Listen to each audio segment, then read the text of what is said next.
அசைக்க முடியாத கழுத்து வலிக்கு இந்த ஆசனா பண்ணாலே போதும். சுண்ணாம்பு சத்து கம்மி ஆகிறதுனால இந்த எலும்பு தேய்மானம் அடையுது. முறிஞ்ச எலும்பையும் சேர்க்கக்கூடியது.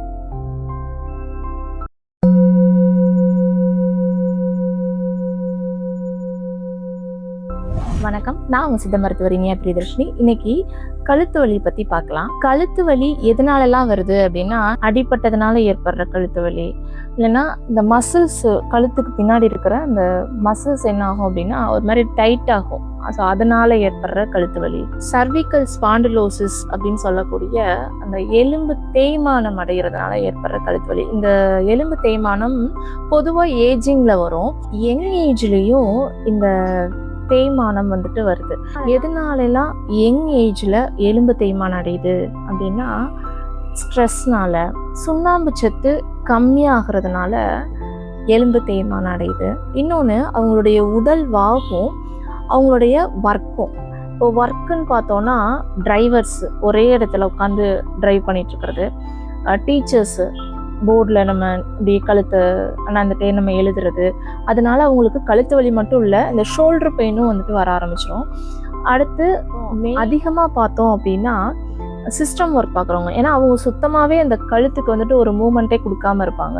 அவங்களுக்கு அதிகமான அசைக்கவே முடியாத கழுத்து வலி இருக்கும். இந்த எலும்பு தேய்மானத்தில் ஒரு சிலருக்கு நரம்புல போய் டச் ஆகி அதனால அந்த பெயின் ரேடியேஷன் நமக்கு இந்த கை ஃபுல்லாகவே வர ஆரம்பிச்சிடும். அப்படி சின்ன சின்ன கழுத்து வலியிலிருந்து அசைக்கவே முடியாமல் இருக்கிற கழுத்து வலிகளுக்கு ஆசனாஸ் பண்ணால் நல்ல பெயின் ரிலீஃப் ஆகும்.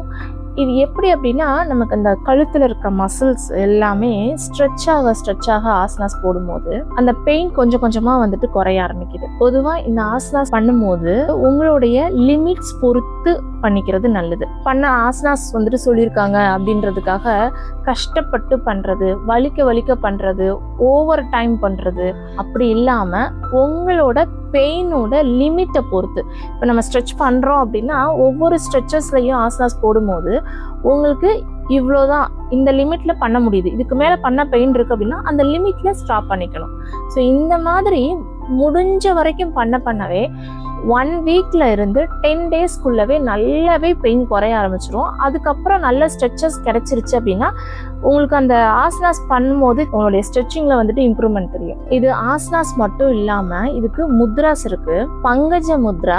இந்த பங்கஜ முத்ரா உங்களோட பெயினை பொறுத்து 10 to 20 மினிட்ஸ் பண்ணிக்கலாம். இப்போ மைல்டான பெயின் தான் அப்படின்னா 10 மினிட்ஸ் பண்ணிக்கலாம். ஆனா ரொம்ப சிவியரா இருக்கு, என்னால தாங்கவே முடியல, கழுத்து அசைக்கவே முடியல அப்படின்னா 20 மினிட்ஸ் வரைக்கும் பண்ணிக்கலாம். என்னால 20 மினிட்ஸ் இந்த முத்ரை வச்சிருக்க முடியல, கை வலிக்குது அப்படின்றவங்க 10 மினிட்ஸா பிரிச்சு கூட பண்ணிக்கலாம். எப்படி அப்படின்னா 10 மினிட்ஸ் பங்கஜ முத்ரை வித் ஜலேந்திர பந்தம் பண்ணணும். ஸோ இந்த இதில் பந்தம் வருது, முத்ரா வருது, ஆசனாஸ் வருது. ஸோ இந்த முத்ரையை பண்ணிட்டே முத்ரையோட சேர்த்து ஜலேந்திர பந்தம் பண்ணிக்கலாம். So first 10 minutes Pankaja mudra with Jalandhara bandham, asanas பண்ணிட்டு again 10 minutes mudra with Jalandhara bandham பண்ணிக்கலாம். பங்கஜ முத்ரா 2 கை விரல்களையும் நல்லா விரிச்சு கைகளை சேர்த்து வச்சுக்கோங்க. கூடவே ஜலேந்திர பந்தம் பண்ணிக்கலாம். ஜலேந்திர பந்தம் 3 டைம்ஸ் பண்ணிக்கோங்க. இந்த பங்கஜ முத்ரா 10 மினிட்ஸ் பண்ணிக்கோங்க. நெக் மூமெண்ட் மெதுவா உங்களுடைய லிமிட்ஸ் பொறுத்து 3 டைம்ஸ் பண்ணிக்கோங்க.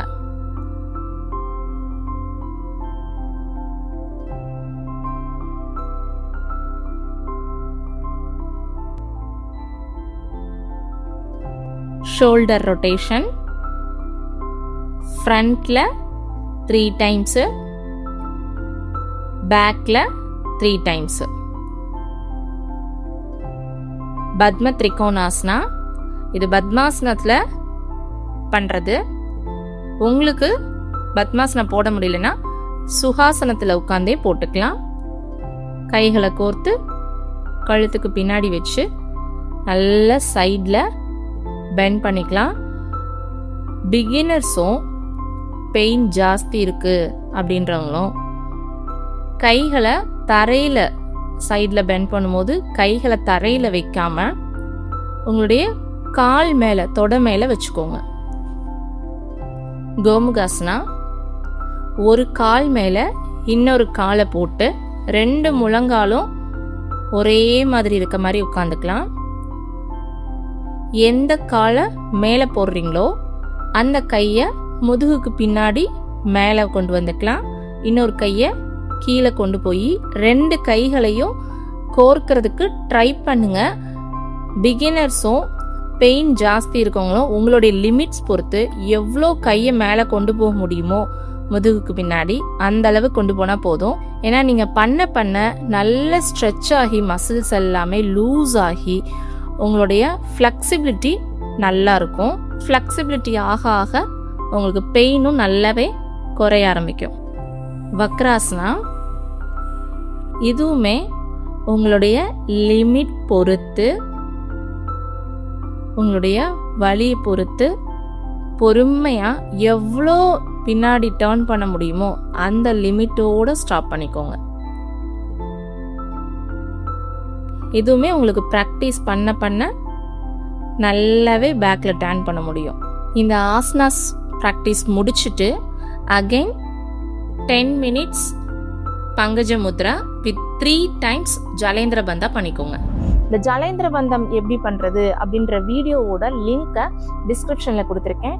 செக் பண்ணி பார்த்துக்கோங்க. அதை பார்த்து நீங்கள் ஜலேந்திர பந்தம் பண்ணிக்கலாம். இப்போது இது மட்டும் இல்லாமல் நம்ம எக்ஸ்டர்னலாக இந்த சாமனுக்கு எண்ணெய்ன்னு சொல்லக்கூடிய விளக்கெண்ணெய் இருக்கு இல்லையா, ஸோ அதை நல்லா ஹீட் பண்ணி இந்த பெரடி இருக்கு இல்லையா ஃபுல்லாக இந்த நெக்கு ஃபுல்லாக அப்ளை பண்ணி இந்த ஷோல்ட்ரு, அதுக்கு ஷோல்ட்ரு கீழே இருக்க மசில்ஸு, இந்த எல்லா இடத்துலையுமே ஜஸ்ட்டு அப்ளை பண்ணணும். அழுத்தி தேய்ச்சிடக்கூடாது. எப்பயுமே பெயின் இருக்கிற இடத்துல எப்பயுமே அழுத்தி தேய்க்கக்கூடாது.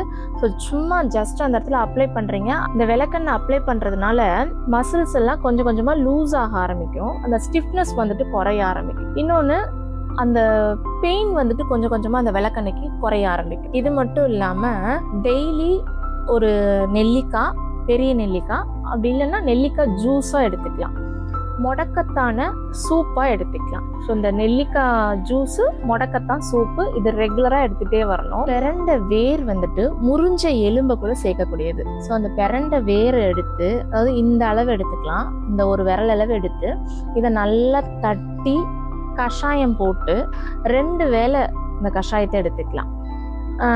இது இல்லை அப்படின்னா அந்த பிறண்ட வேர் பவுடர் இருந்துச்சுன்னா கூட வெந்நீரில் கலந்து 2 வேளை எடுத்துகிட்டு வரலாம். ஒரு ½ டீஸ்பூன் எடுத்துகிட்டு வரலாம். சித்தா மெடிக்கலில் அமுக்ரா சூர்ணம் கிடைக்கும். இதை 2 வேளை பாலில் கலந்து எடுத்துகிட்டு வரலாம், ஒரு ஸ்பூனு. இது எல்லாத்தையுமே ஃபாலோ பண்ணும்போது கொஞ்சம் கொஞ்சமாக இந்த கழுத்து வலி குறைய ஆரம்பிக்கிறத நீங்களே பார்க்கலாம்.